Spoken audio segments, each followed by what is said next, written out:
It happened in the dead of summer. I must have been around 12 at the time, staying at a hotel in a bustling city with my mom and younger brother. We were visiting family but opted not to stay in their home. My brother, being much younger than me, was my responsibility whenever my mom needed to handle something. The moment we stepped inside the hotel, the air felt off. It wasn't anything I could put my finger on, just a strange stillness in the air. While my mom checked us in, my brother and I sat on the couch in the lobby. The couch faced the glass doors, giving us a clear view of the entrance. That's when he walked in. A man, maybe in his mid-40s, average looking, forgettable at a glance. But there was something unsettling about him. He didn't go to the counter, didn't seem to be waiting for anyone. Instead, he just sat across from us, staring too long before looking away. I felt a strange prickle along my spine, the kind of feeling that makes your instincts scream for you to run. I glanced at my brother. He was too young to notice. Thankfully, my mom called us over, and we went to our room. I forgot about the man until later that night. At around 7 p.m., we returned to the hotel, and my mom let us go for a swim. The pool was empty. The sound of water splashing echoed eerily in the quiet space. And then, he arrived. The same man. He didn't have swimwear, just jeans and a sweater. He sat down, his gaze locked on us.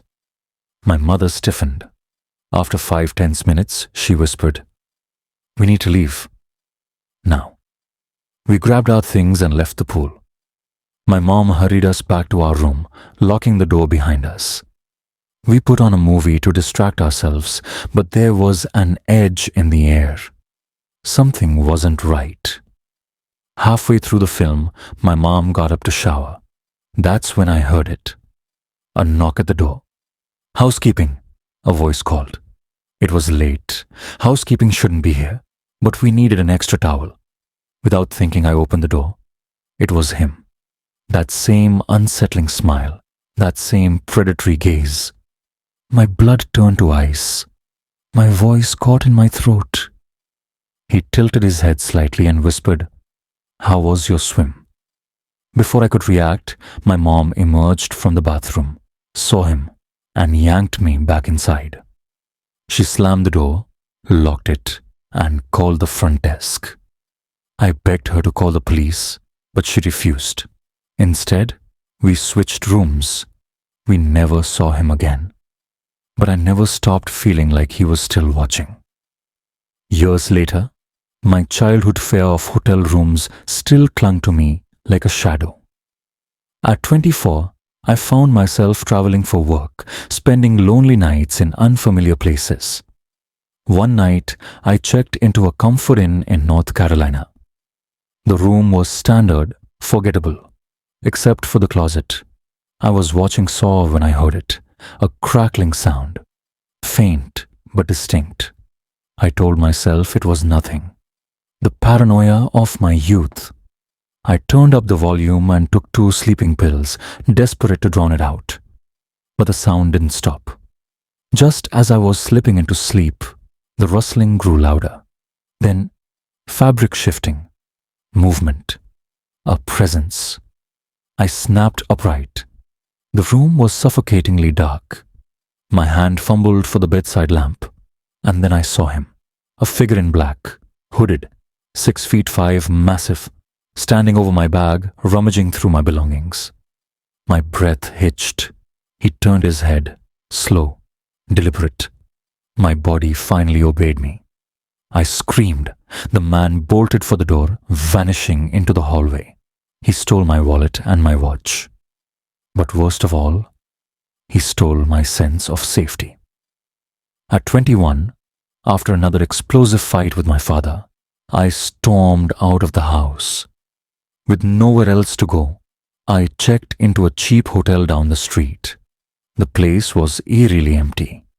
The hall silent, the pool abandoned. Even the lobby felt deserted. My room was in the middle of the second-floor hallway.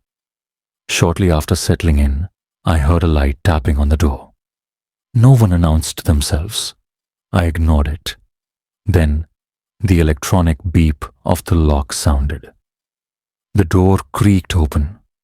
I couldn't see the person. A wall blocked my view from the bed. No thank you.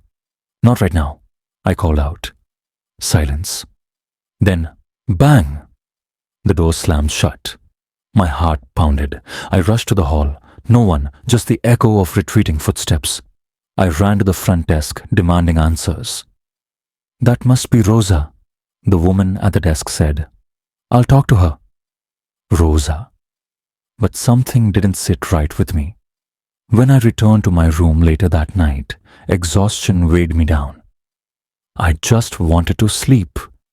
I drifted off quickly until something woke me. A whisper. You have to let them in. My blood turned cold. A shadow loomed at the edge of my bed. A woman. Gaunt. Wild-eyed. She lunged, hands like claws wrapped around my throat, squeezing, nails digging into my skin. You piece of... I thrashed, barely able to break free. I sprinted for the door, throwing it open, expecting to hear her footsteps behind me, but she stopped. At the threshold. Like she couldn't leave the room. I ran to the front desk. Breathless. Shaking. The receptionist's face drained of color when I told her what happened. One of the maids lost her master key. It unlocks all the rooms. We were supposed to report it, she admitted. I demanded a refund, called the cops and left. When I got home, I told my dad everything. For the first time in years, he showed something like sympathy. I never heard what happened to the woman. I never want to know.